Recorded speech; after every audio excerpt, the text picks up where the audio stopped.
فأعوذ بالله من الشيطان الرجيم بسم الله الرحمن الرحيم إنما يخشى الله من عباده العلماء صدق الله العظيم وبلغنا وسندنا رسوله النبي الأمين الكريم ونحن على ذلك من الشاهدين والشاكرين والحمد لله رب العالمين. فقد قال الله تبارك وتعالى في شأن حبيبه الكريم تعظيما وتكريما للنبي الرؤوف الرحيم إن الله وملائكته يصلون على النبي يا أيها الذين آمنوا صلوا عليه وسلموا تسليما. اللهم صل وسلم وزد وبارك على حبيبك سيدنا محمد وعلى آله وصحبه أفضل صلواتك وعدد معلوماتك وبارك وسلم صلاة وسلاما عليك يا سيدي يا رسول الله صلى الله تعالى عليه وسلم. سوئے طیبہ یہ سمجھ کر ہے زمانے جاتے، سوئے طیبہ یہ سمجھ کر ہے زمانے جاتے، یہ وہ روضہ ہے جہاں دل نہیں توڑے جاتے، یہ وہ روضہ ہے جہاں دل نہیں توڑے جاتے، رتبے سرکار کے کیا خلق سے جانے جاتے، دو جہاں نور محمد میں سمائے جاتے. کون سرکار کو سرتاب قدم دیکھے گا، کون سرکار کو سرتاب قدم دیکھے گا، پائے اقدس بھی برابر نہیں دیکھے جاتے، پائے اقدس بھی برابر نہیں دیکھے جاتے. بھول جاتے تھے صحابہ غموں آلام اپنے، دیکھ لیتے تھے جو سرکار کو آتے جاتے، دیکھ لیتے تھے جو سرکار کو آتے جاتے. ان کے کردار کے بدنام رہی ہے دنیا، ان کے کردار کے بدنام رہی ہے دنیا، جن کے دیوانوں کے تب تک نہیں ناپے جاتے، جن کے دیوانوں کے تب تک نہیں ناپے جاتے. معزز سامعین کرام، بزرگوں اور عزیز ساتھیوں، اولا میں انتظامی کمیٹی مسجد حاضرہ جامع مسجد محمدی امام اعظم ابو حنیفہ رحمۃ اللہ علیہ ورضی اللہ عنہ وارضاہ کا ممنون اور مشکور ہوں. مسجد حاضرہ کے صدر صاحب، مہر صاحب، عطیہ صاحب خصوصیت کے ساتھ ان حضرات کی محبتوں اور حکم پر حاضر اس جمعہ یہاں مسجد حاضرہ میں حاضر ہوا ہے. اللہ پاک سے دعا ہے کہ اللہ تعالیٰ ان حضرات کی کاوشوں کو اور ان حضرات کی محنتوں کو شرف قبولیت عطا فرمائے، اور اے باری تعالیٰ ان حضرات سے دین کا، اسلام کا اور مسلک اہل سنت والجماعت کا اور معاملے لے. ان حضرات کو صحت اور عافیت عطا فرمائے. معزز سامعین کرام، چونکہ بزرگوں اور عزیز ساتھیوں، تم ترین نے جس آیے کریمہ کے ایک چھوٹے سے ٹکڑے کی تلاوت کا شرف حاصل کیا کہ انما یخشی اللہ من عبادہ العلماء، بے شک اللہ سے ڈرنے والے بندوں میں سب سے زیادہ علماء ہوتے ہیں، عالم سب سے زیادہ ڈرنے والے ہوتے ہیں اللہ سے. معزز سامعین کرام، میں سمجھتا ہوں کہ دنیا میں اسلام ہی ایک ایسا مذہب ہے جس نے عبادت اور خشیت خداوندی کو علم سے جوڑا، ورنہ کسی اور جگہ آپ نہیں دیکھیں گے کہ عبادت کا سب سے زیادہ ہائیسٹ لیول علم کی بنیاد پر کسی اور مذہب نے نہیں رکھا. ہر مذہب میں آپ دیکھیں ہر ایک کا اپنا طریقہ کار ہے عبادت کا، کوئی کس طریقے سے کرتا ہے، کوئی کسی اور طریقے سے عبادت کرتا ہے، ہر ایک کا طریقہ کار مختلف ہے. مگر ایک دنیا کا واحد مذہب اسلام ہے جس نے خشیت الہی اور عبادت الہی کی بنیاد علم پر رکھی ہے. خود قرآن کریم آپ اٹھا کر کے دیکھیں، مختلف آیات ملے گی آپ کو جو علم کے حصول کے لیے عالم اور علم دین علماء کی عزت، ان کی قدردانی، ان کا مقام اور مرتبہ بیان کرنے پر سر ہوتی ہے. کہیں پر فرمایا قل هل يستوي الذين يعلمون والذين لا يعلمون، حبیب پاک آپ فرما دیجئے کہ جاننے والے اور نہ جاننے والے دونوں برابر ہیں؟ نہیں، دونوں برابر نہیں ہے. انما يتذكر اولو الالباب.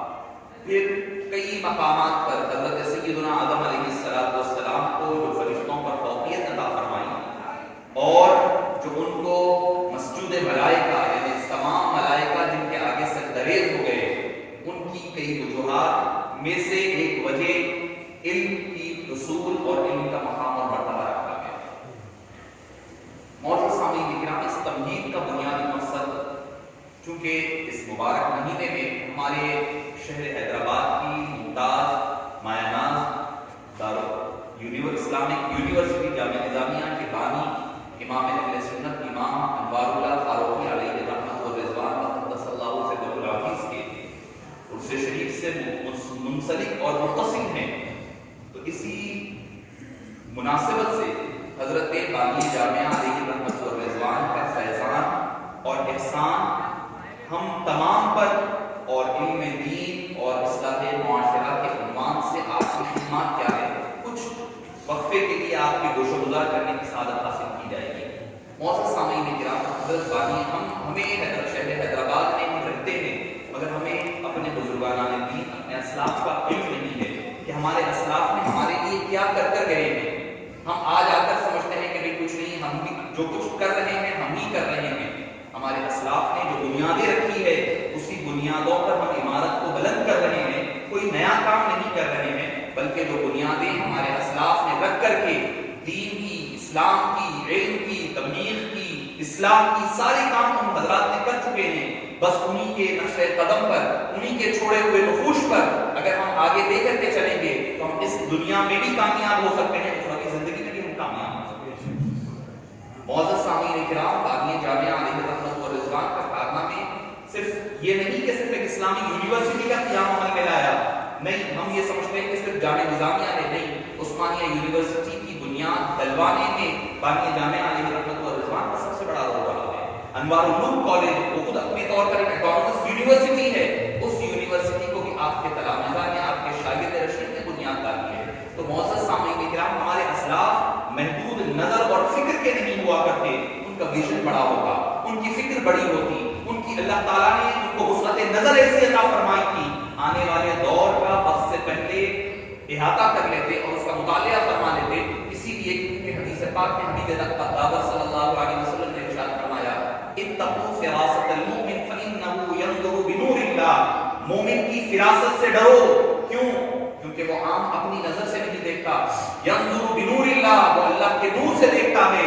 عام نظر جائے گی تو حال نظر آئے گا، پریزنٹ کیا سچویشن ہے وہی نظر آئے گی، مگر جب اللہ کے نور سے کوئی مومن دیکھتا ہے، اللہ کی عطا کردہ بصیرت سے دیکھتا ہے، تو وہ آج کے موجودہ دور کو نہیں دیکھتا، آنے والے مستقبل بھی اس کی نظر میں ہوتا ہے، آنے والے مسائل اور چیلنجز بھی ان کی نظر میں ہوتے ہیں۔ ان ساری چیزوں کو نظر میں احاطہ کرتے ہوئے وہ اپنی اسلاف بنیادیں رکھتے ہوئے آگے بڑھا کرتے ہیں۔ حضرت حضور بانی جامعہ علیہ رحمۃ و رضوان کا یہی معاملہ تھا، آپ نے کس نہج پر، علم کی بات ہے تو سب سے بڑا آپ کا کارنامہ علم کی پھیلاؤ اور علم کی اشاعت ہے، چاہے دین ہو چاہے دنیاوی علوم، ہر اعتبار سے علمی طور پر لوگوں کو ہتھیار عطا کیا گیا ہے، کیونکہ علم ایک ایسا ہتھیار ہے جس کے ذریعے سے موجودہ دور کے، ماضی کے ہو یا مستقبل کے ہو، ہر چیلنجز کا آپ مقابلہ کر سکتے ہیں۔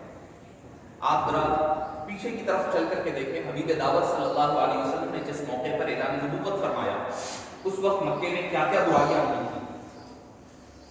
کعبۃ اللہ شریف کے اطراف میں اور اندرونی حصے میں کئی بت، یہاں تک کہ 360 بت رکھے ہوئے تھے اطراف میں، صحن کعبہ میں 360 بت ہیں، اور اخلاقی پستی کا عالم یہ ہے کہ جہاں پر جب طواف بھی کرتے ہیں تو برہنہ ہو کر کے طواف ہوتا ہے، جہاں پر خواتین کے حقوق کو پامال کیا جاتا ہے، ہر قسم کی برائی اس دور میں نظر آتی ہے، شرک ہے، کفر ہے، طغیانیت ہے، ہر چیز پھیلی ہوئی ہے، ہر قسم کی برائی پائی جاتی ہے، یہاں تک کہ مورخین لکھتے ہیں کہ سوسائٹی اور سماج ایسے دہانے پر تھا کہ قریب تھا کہ تباہی کی طرف چلا جاتا، مگر اللہ عز و جل نے یہ نہیں کہا کہ جا کر کے حبیب پاک صلی اللہ علیہ وسلم آپ یہ کہیں کہ لوگوں کو نماز کی ترغیب تو نہیں فرمایا، پہلی وحی توحید کی وحی نہیں دی گئی، پہلی وحی جو آئی ہے وہ توحید پر نہیں آئی، تبلیغ پر نہیں آئی، نماز روزے زکات پر، عبادات پر نہیں آئی معزز سامعین کرام، بلکہ پہلی وحی جو آئی ہے وہ علم پر آئی ہے۔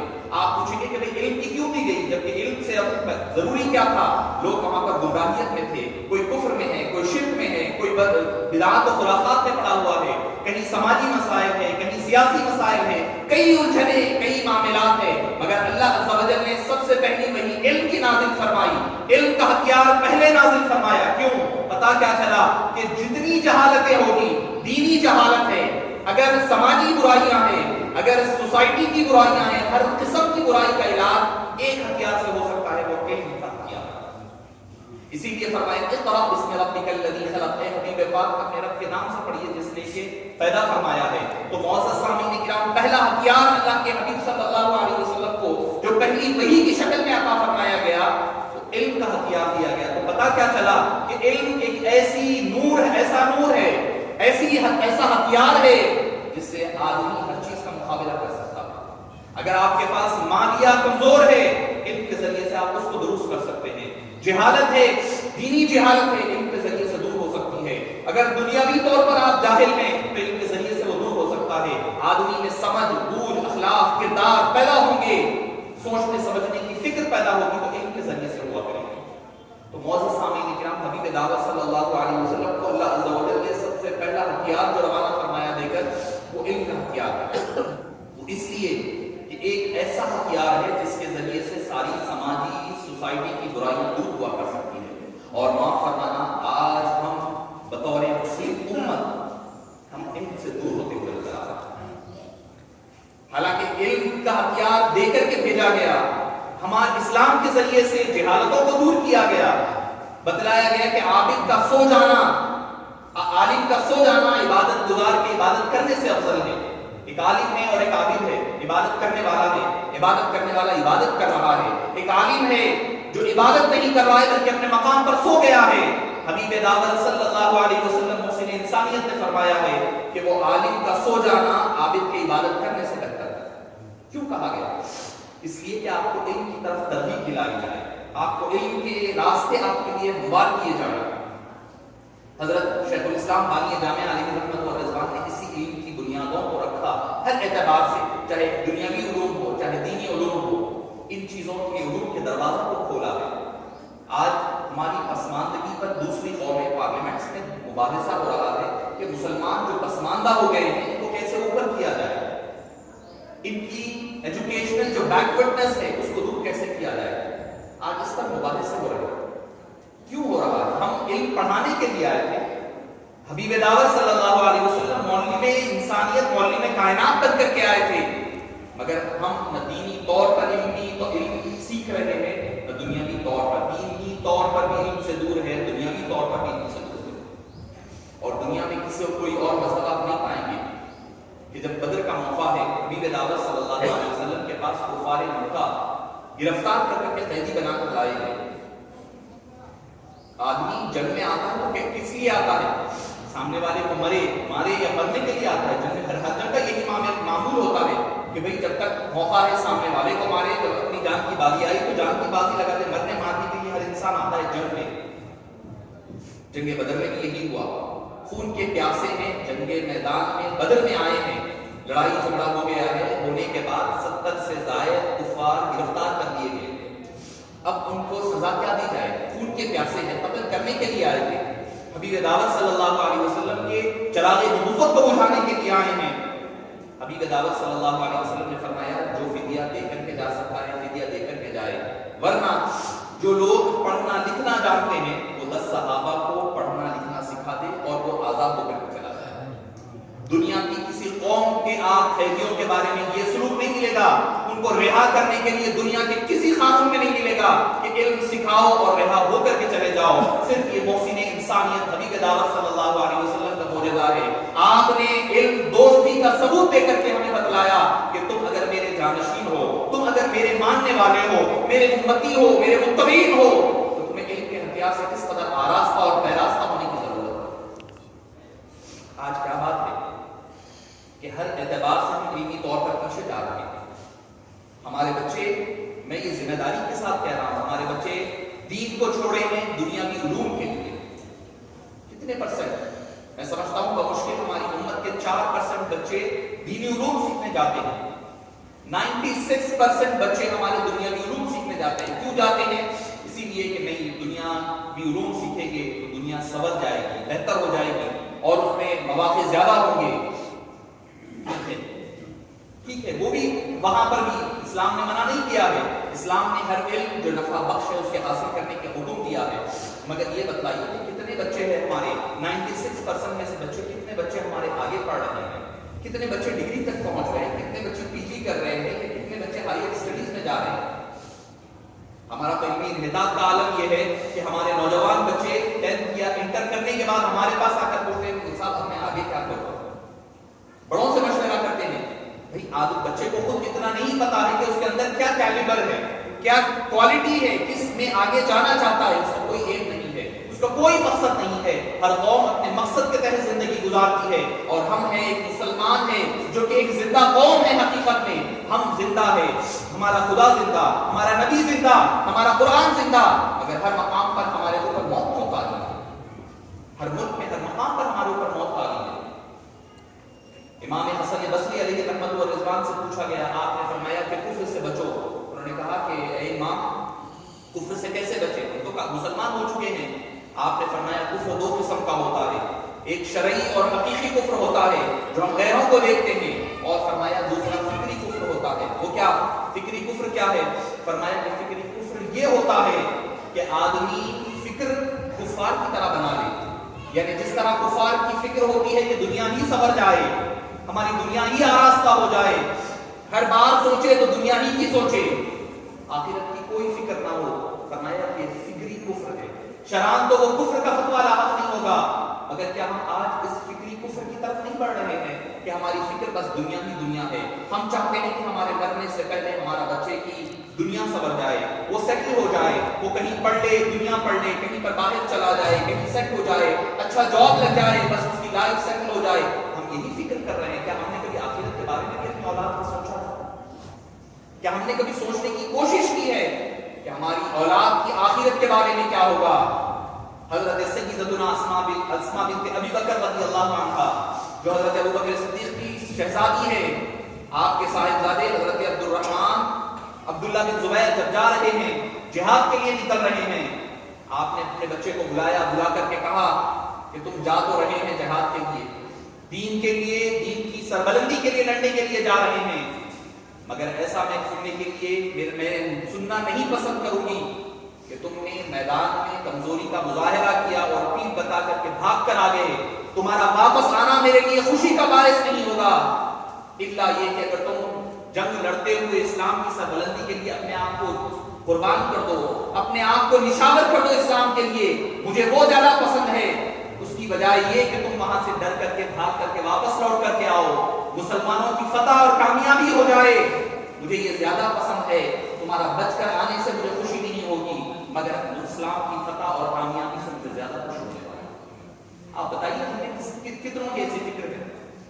ہم کیا فکر ایسی رکھتے ہیں کہ ہمارے بچے کی آخرت سمجھ جائے، ہماری اولاد کی ہم دنیا ہی پر سب کچھ لگائے ہوئے ہیں. ہم سمجھ رہے ہیں کہ یہی دنیا سب کچھ ہے. نہیں، یہ اصل دنیا، اصل وقت اسلام کا تو یہ تصور موت ہے کہ اصل زندگی تو مرنے کے بعد شروع ہونی ہے. اصل زندگی تو مرنے کے بعد. حضرت بانی جامعہ علیہ الرحمہ اپنے کتاب میں فرماتے ہیں کل نفس ذائقۃ الموت، کہ حضرت کا تذکرہ بھی چل رہا ہے تو اسی حضرت کے حوالے سے فرماتے ہیں کل نفس ذائقۃ الموت، ہر نفس کو موت کا مزہ چکھنا ہوگا. آپ کیا فرماتے ہیں کہ مزہ کس کو کہتے ہیں؟ ٹیسٹ کو کہتے ہیں.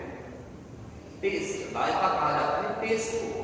اور ٹیسٹ کس کو کہتے ہیں؟ ٹیسٹ کی کوئی حقیقت نہیں ہوتی. جیسا میرا ہاتھ ہے، پیر ہے، سر ہے، آنکھ ہے، ٹیسٹ کی کوئی فزیکل فارم نہیں ہوتا، اور اس کی حقیقت اتنی رہتی ہے کہ میں نے کچھ ٹیسٹ کیا، آیا، کھانے کے بعد اس کے اوپر کوئی اور چیز کھا لوں تو میرا ذائقہ ختم ہو گیا، ٹیسٹ چلا گیا. فرماتے ہیں موت اتنی ہی ہے. میں نے مثال کے طور پر بریانی کھائی ہے، مثال کے طور پر بریانی کا ٹیسٹ میرے منہ میں رہے گا، میں نے اس کے بعد فوری بات چائے پی لی تو بریانی کا ٹیسٹ چلے جائے گا، چائے کا ٹیسٹ آ جائے گا. اس کے بعد میں نے پھر پانی پی لیا ہے تو چائے کا ٹیسٹ بھی چلا جائے گا. تو معزز سامعین کرام، حضرت شیخ الاسلام علیہ رحمہ فرماتے ہیں موت حقیقت اور ابدی نہیں ہے، موت ہمیشہ رہنے والی نہیں ہے. موت ایک ٹیسٹ کا نام ہے جو وقت پر آئے گی، اور وقت جیسے ہی گزرے گا آپ کی موت گزر جائے گی، وقت چلا جائے گا آدمی کو ابدی زندگی کی طرف رخ کرنا ہوگا. اسلام میں موت زندگی ہمیشہ ایک بار جو پیدا ہو جاتا ہے وہ ہمیشہ سے رہتا ہے اور ہمیشہ رہتا ہے, چاہے اس کا ٹھکانہ جنت رہے چاہے اس کا ٹھکانہ دوزخ رہے, ابدی زندگی آگے مل جاتی ہے. مگر معزز سامعین کرام, ہمارا مقام نظر آج دنیا بن گیا ہے. ہر چیز میں ہم دنیاوی چیزوں کو پریفرنس دے رہے ہیں اور سمجھ رہے ہیں کہ یہی سب کچھ ہے. نہیں معزز سامعین کرام, اصل زندگی تو مرنے کے بعد شروع ہونے والی ہے. یہ تو وقتی طور پر ایک امتحان گاہ ہے. حبیب دعوت صلی اللہ علیہ وسلم نے ارشاد فرمایا, کن فی الدنیا کانک غریب, دنیا میں ایسے رہو جیسے کہ ایک مسافر رہا کرتا ہے. مسافر اپنا سامان تھوڑا رکھتا ہے, کیا پتا کہ کس وقت سفر کا آغاز ہو جائے, کس وقت سفر کی آگے منزل پر جانا پڑے. مختصر سامان ہوتا ہے, مختصر چیزیں ہوتی ہیں, مگر ہم نے تو دنیا ہی کو سب کچھ بنا لیا ہے. گھر بنانی ہے, گاڑی ایک ہے دو ہونی ہے, ایک ہے دوسرا ہونا ہے, بچے کے لیے اتنا بیلنس ہونی چاہیے, فلاں ہونی چاہیے, مگر کیا ہم نے کبھی ان کی آخرت کے بارے میں نہیں سوچا؟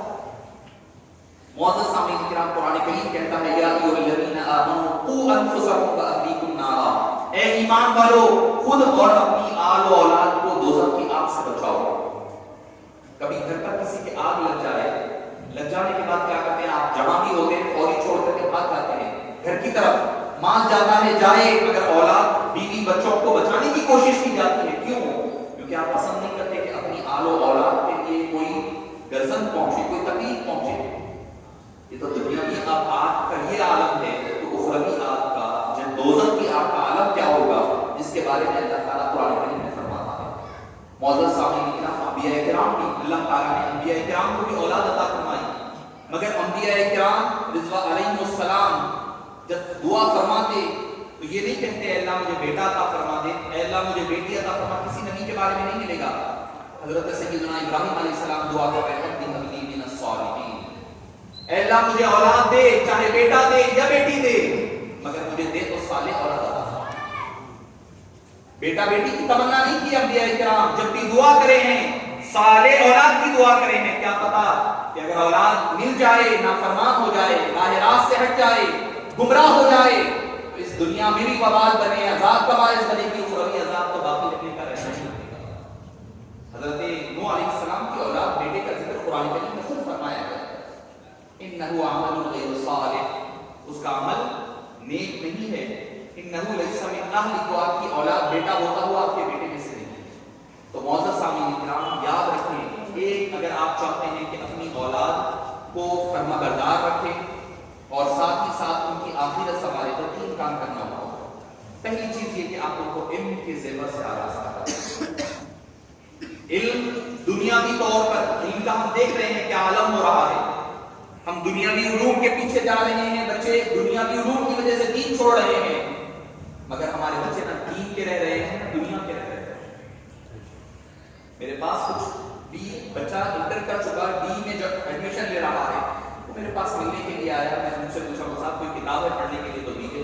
میں نے ہمارے پاس کوئی اردو کتاب دی, پہلے ان صاحب اردو نہیں آتا. اچھا ٹھیک ہے, کچھ انگلش کتابیں تھیں تو میں نے انگلش کتاب دی, چلو کوئی بچہ انگلش میڈیم کا ہے پڑھ لے گا انگلش کتابیں, اس کے حوالے کی. تو کہنے لگا صاحب یہ انگلش ہے, رومن انگلش میں ہے تو دیکھیں. ہم نے دین کو اور اردو کو, دینی علوم کو چھوڑا دنیا کی غرض سے, دنیاوی علوم کی غرض سے. نہ ہم دین کے ہی پورے رہے نہ دنیا کے ہی پورے رہے, دنیا میں جا کر رکے. کیا بات ہے ہمارے پاس, ہم کیا, کیوں ایسا ہو رہا ہے؟ دیکھیے زمانہ دوسرے حضرات نے جو مخالفتیں ہوئی ہے, مسائل ہیں, وہ اپنی جگہ ہے, مگر ہم اپنے آپ کا جائزہ لینے کی ضرورت ہے. اپنے من میں ڈوب کر پاجا سراغ زندگی, تو اگر میرا نہ بنتا نہ بن اپنا تو بن. نہ ہم کسی اور کے بن رہے ہیں نہ اپنے آپ کے بن رہے ہیں. کیوں اولاد آج ماں باپ کی نافرمان ہو رہی ہے؟ کیوں ماں باپ کی بات نہیں سن رہی ہے؟ کیونکہ ماں باپ جیسی تربیت دینی ہے, جیسی ان کو دین کی راہ پر لے کر جانا تھا, اس طریقے کی راہ پر لے کر نہیں گئے. یہی وجہ ہے کہ سب سے بڑی وجہ ہے کہ آج اولاد نافرمان ہے. آپ کی اولاد نافرمان ہے تو اس کی وجہ ماحول, سوسائٹی کے ساتھ ساتھ سب سے پہلے آپ کی تربیت ہے. ہم سمجھتے ہیں کہ پہلا علم, پہلی چیز کیا کرنا ہے اولاد کے ذمہ میں, کہ پہلے تو ان کو علم حاصل, علم دیں, دنیاوی علوم بھی سکھائے, دینی علوم بھی سکھائے. ہم سب کچھ سکھا رہے ہیں مگر دین کے بارے میں بچے صفر ہوتے جا رہے ہیں. ایک مرتبہ ایک IAS آفیسر ہے, ان کے والد کا انتقال ہوا تو نماز جنازہ کی بات آئی تو ہمارے استاد محترم انہوں نے کہا کہ بیٹے کا پہلا حق ہے والد کا جنازہ پڑھائے، نماز جنازہ پڑھانے کے لیے کہا گیا تو IAS آفیسر ہے ان کا کہنا ہے کہ مجھے نماز جنازہ نہیں۔ معزز سامعین کرام، لمحے فکر کی ضرورت ہے، سوچنے کی ضرورت ہے، ہم کس رخ پر کس سمت پر جا رہے ہیں، کس دنیا کے لیے اپنا سب کچھ کر رہے ہیں۔ یاد رکھیں کہ ہم جب مرنے کے قریب جائیں گے، جب مر جائیں گے، اگر ہماری اولاد ہماری نیک کام نہیں کرے گی تو کل قیامت کے دن آپ کو اس کے بارے میں سوال کا جواب دینا ہوگا۔ آپ کی اپنی عبادات، اپنے معاملات تو الگ رہے، اپنی اولاد جو آپ کی کفیل تھی، آپ کی سبارڈینیٹ تھی، آپ کے انڈر تھی، آپ نے ان کے ساتھ کیا حسن سلوک کیا، آپ نے ان کی کیسی تربیت کی، اس کا جواب آپ کو کل قیامت کے دن دینا ہوگا۔ تو پہلا کام یہ کرنا ہے کہ اولاد کو علم سکھانا، علم دین بھی، علم دنیا بھی ضروری۔ آپ یہ نہ سمجھیں کہ بھی کوئی علم، کوئی اسٹڈیز، کوئی تحقیقات، کوئی ریسرچ دوسری قوموں کی ہے، نہیں۔ یاد رکھیں تحقیق اسی چیز کی ہوتی ہے جو پہلے سے موجود ہوتی ہے۔ اگر کسی نے اسپیس میں مریخ پہ جانے کا اگر راستہ نکالا ہے تو تحقیق ہوتی ہے، وہ تحقیق کب ہو سکتی ہے؟ پہلے سے علم موجود ہونا ضروری ہوتا ہے۔ معزز سامعین کرام، اللہ نے جو حضرت آدم علیہ السلام کو جو علوم عطا فرمائے تھے، ان علوم میں قیامت تک آنے والا ہر علم اللہ تعالیٰ نے عطا فرما دیا تھا۔ قرآن کریم ہر علم کا مبدا اور مصدر ہے۔ ہم نے یہ سمجھا قرآن کریم کو صرف ثواب کی غرض سے پڑھنا ہے یا پھر سجا کے رکھنے کے لیے پڑھنا ہے، رکھنے کے لیے ایک حد تک محدود رکھ دیا۔ غیروں نے اس کو پڑھا، اس کے اندر ریسرچ کیا اور ریسرچ کر کر کے آج کامیابی کی منزلوں پر ہے، اور ہم ہیں اسی قرآن کو چھوڑ کر کے وہ زمانے میں معزز سے مسلمان ہو کر اور ہم خار ہوئے کھانی کے قربان ہو کر ہم نے قرآن کریم سے تعلق توڑا، نبی کریم صلی اللہ علیہ وسلم سے تعلق توڑا اور خود خدا سے تعلق توڑا۔ جب ہم نے ان تعلقوں کو توڑ لیا، یقین جانے اللہ تعالیٰ اس قوم کی حالت کو تبدیل نہیں فرماتا جب تک کہ کوئی قوم اپنے حالات کو خود تبدیل نہ کرنا چاہے۔ تو معزز سامعین کرام، پہلا کام یہ ہے کہ علم حاصل کریں۔ علم کے بعد دوسری چیز ہے کہ ان کی تربیت کرے۔ اولاد کی تربیت دوسرا سب سے اہم ذمہ داری ہے۔ تربیت ہوتی کیسے ہے؟ سب کو نہیں پتا کہ تربیت کرنا کیسے ہے۔ تربیت کوئی سلیبس کی کوئی کتاب نہیں ہوتی جس میں آپ پڑھ کر کے بچے کو سنا دیں یا جیسا کرنا ہے بتا دیں، اسٹیپس بتا دیے جائیں اور کر لیں، اس کو تربیت نہیں کہی جاتی۔ تربیت کہی جاتی ہے آپ جیسا بچے کو چاہتے ہیں ویسا کر کر کے بتائیں۔ آپ چاہتے ہیں کہ آپ کا بچہ نمازی بنے، آپ کو نمازی بن کر کے بننا پڑے گا، تبھی جا کر کے بچہ نمازی بنے گا۔ اگر آپ چاہتے ہیں کہ آپ کا بچہ دیندار بنے تو آپ کو خود کو دیندار بننا پڑے گا۔ آپ چاہتے ہیں کہ آپ کا بچہ سچائی کا ساتھ دے، آپ کو سچ بولنا پڑے گا، سچائی کا ساتھ دینا پڑے گا۔ آپ جو کریں گے بچہ آپ کا وہ کرے گا۔ ہم یہ سمجھتے ہیں کہ بچے کو صرف بول دیں گے یا بچہ بڑا ہو جانے کے بعد ہم اس کی تربیت کے لیے جائیں گے، یہ نہیں ہو سکتا۔ جب تک کہ بچہ ایک تناور دست بن جاتا ہے، کوئی ایک پودا ہوتا ہے، وہ پودا جب تک کہ پودا ہے اس کو آپ جس طرف موڑنا چاہے موڑ سکتے ہیں۔ ایک چھوٹا سا پودا ہے، کلی کو کونی ہے، اس کی کوپلیں کونی ہے، آپ ایک تاگا بن کے جدھر موڑنا چاہے وہ جھاڑ اور درخت ادھر مڑ جاتا ہے، وہ بیل ادھر چلے جایا کرتی ہے۔ جب ایک تناور درخت بن جائے گا، ایک مضبوط ٹہنیاں بن جائے گی، اس کے بعد اس جھاڑ کو آپ موڑ نہیں سکتے، توڑ تو سکتے ہیں موڑ نہیں سکتے۔ بچہ وہاں سے آپ کا ٹوٹ کر کے نافرمان تو بن سکتا ہے، وہاں سے اسلام کی ظاہری امکانات ختم ہو جائے گا۔ تو بچپن سے بچوں کی تربیت کرنا یہ ماں باپ کی ذمہ داری ہے۔ ہم بچپنے میں بچوں کے سامنے جو چاہے کہتے، جو چاہے کر لے، بے حیائی کے کام ہے، جو چاہے گالی گلوچ کر لیں، ناچ گانا سب کر لیں اور امید کرتے ہیں کہ ہمارا بچہ نیک اور صالح اور اللہ والا بنے گا، تو یہ کبھی نہیں ہو سکتا۔ آپ کو اس کو بچپنے سے یہاں تک کہ ریسرچ کرنے والوں نے، محققین نے یہ تک کہا ہے کہ بچہ پیدا ہوتے ہی کہتا بات نہیں کرتا، کب بات کرتا ہے؟ وہ سنتے رہتا ہے، ہر لفظ سنتا ہے، سن کر اپنی میموری میں سیو کرتا ہے۔ جب اس کی میموری فل ہو جاتی ہے، سن کے الفاظ سنتا ہے، ہر بات سنتا ہے، سنتے جب اس کی میموری فل ہوتی ہے تب وہ بولنے لگتا ہے۔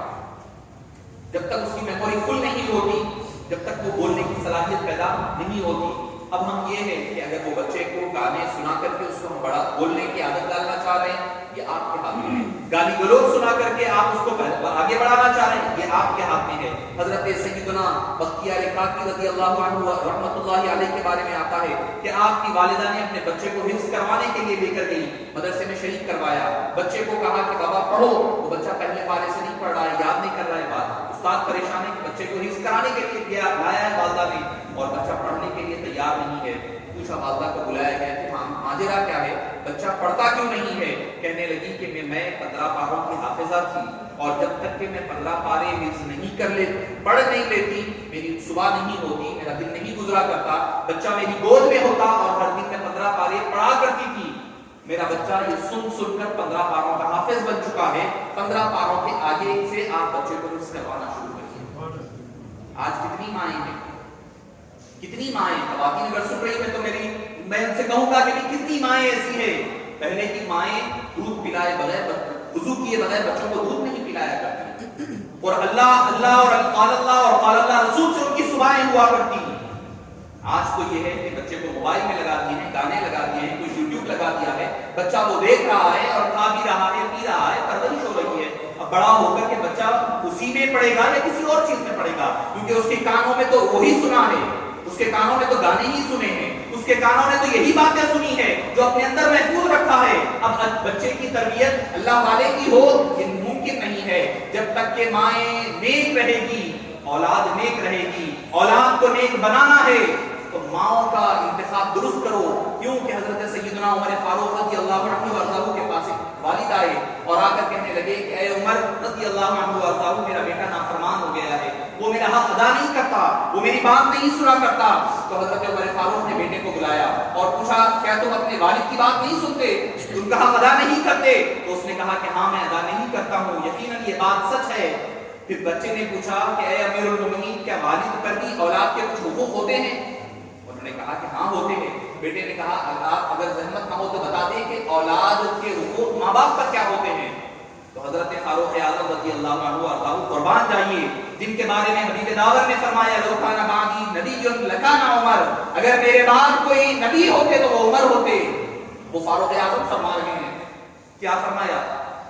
ماں باپ پر اولاد کا پہلا حق. نوجوان ہیں یہاں پر, آج ہمارے مطمع نظر کئی چیزیں ہیں, ساری چیزیں دنیا میں ہے.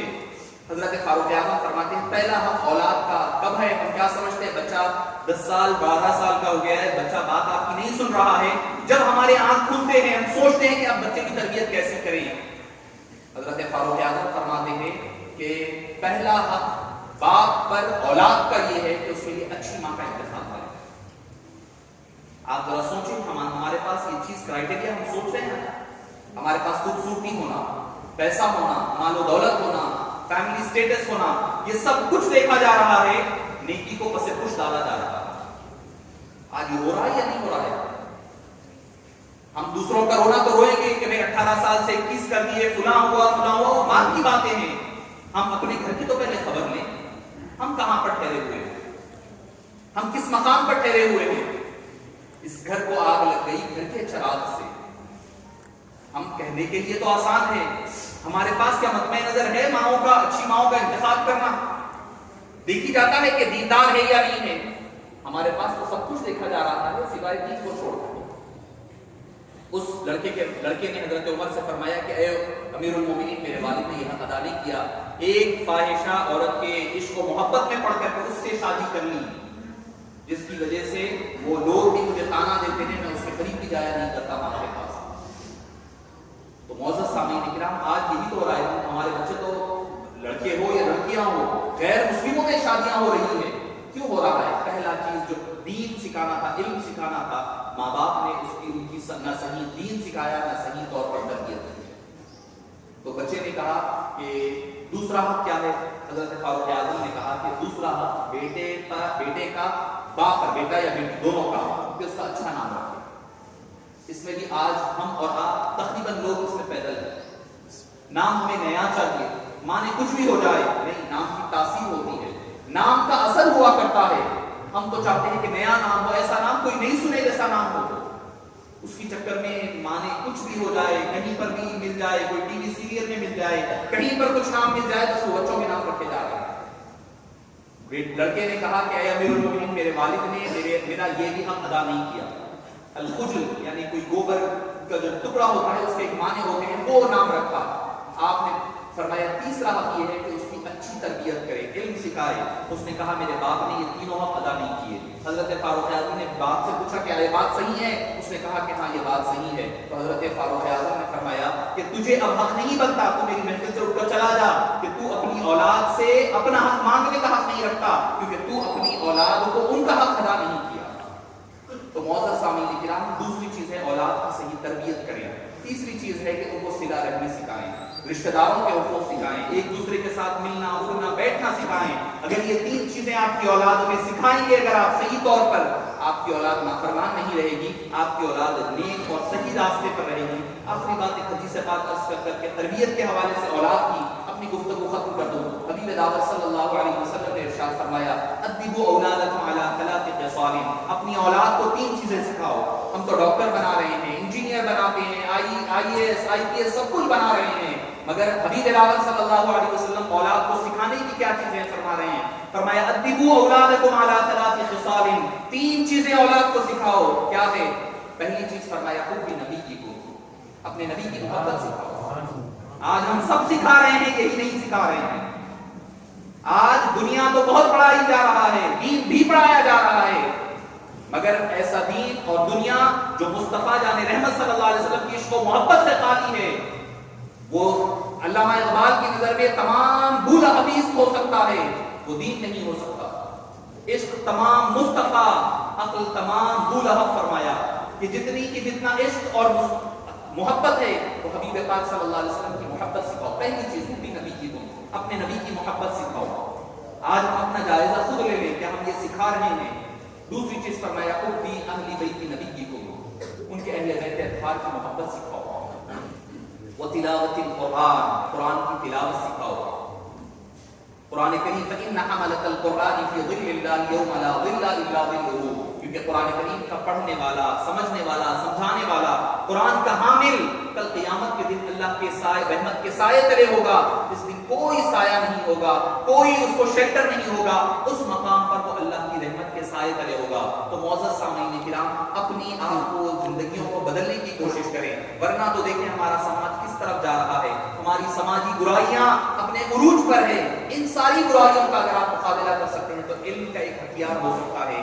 علم ہو, اولاد کی تربیت ہو, اور ان کو صلہ رحمی سکھائیں. یہ تین چیزوں کی ذریعے سے آپ اپنی اولاد کے حال کو بھی, مستقبل کو بھی محفوظ رکھ سکتے ہیں, اپنی نسلوں کو تباہ ہونے سے بچا سکتے ہیں. ورنہ تو ہمارا نوجوانوں کا عالم یہ ہے کہ اب نیو ایئر آئے گا, اپنی مستیوں میں نکل جائیں گے, سمجھیں گے کہ کچھ نیا ہو رہا ہے. کچھ نہیں, بلکہ دنیا ختم ہو رہی ہے, آپ موت کے قریب جا رہے ہیں. اگر آپ کی 60 سال عمر تھی, اس میں سے 1 سال کم ہو گیا ہے.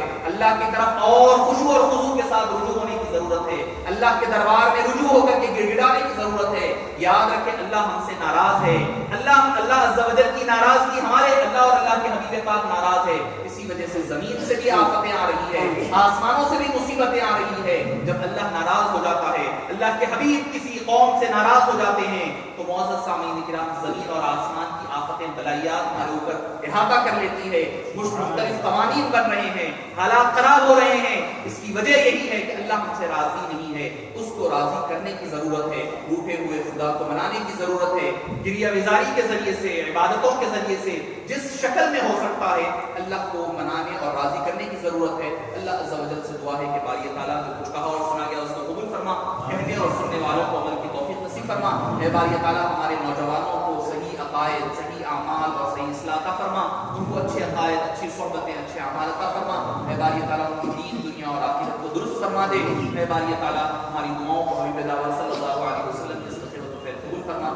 صلی اللہ تعالی وسلم علی خیر خلقہ سیدنا محمد وعلی